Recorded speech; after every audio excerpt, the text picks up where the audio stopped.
যুক্তরাষ্ট্রের ভিসা নিয়ে নতুন সতর্কবার্তা দিয়েছে ঢাকার অবস্থিত মার্কিন দূতাবাস। শনিবার দূতাবাসের ভেরিফাইড ফেসবুক পেজে প্রকাশিত এক বার্তায় এই সতর্কবার্তা দেওয়া হয়। বার্তায় বলা হয়েছে, একটি ইউএস ভিসা থাকা মানেই যুক্তরাষ্ট্র ভ্রমণের নিশ্চয়তা শতভাগ নয়। একজন ভ্রমণকারী যুক্তরাষ্ট্রে প্রবেশ করতে পারবেন কিনা এবং কতদিন সেখানে অবস্থান করতে পারবেন তার শর্তাবলী নির্ধারণ করেন সংশ্লিষ্ট প্রবেশস্থলের দায়িত্বপ্রাপ্ত ইমিগ্রেশন কর্মকর্তা। এবং ভিসা থাকা সত্ত্বেও ইমিগ্রেশন কর্মকর্তা চাইলে যে কাউকে প্রবেশে বাধা দিতে পারেন।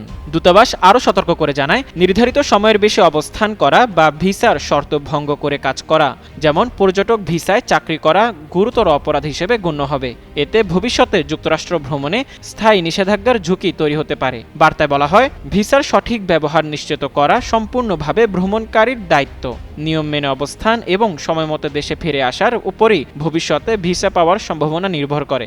ধারণা করা হচ্ছে, সম্প্রতি অতিরিক্ত সময় অবস্থান ও ভিসা জালিয়াতি ঠেকাতে সচেতনতা বাড়ানোর অংশ হিসেবে দূতাবাস নিয়মিত এমন বার্তা দিচ্ছে।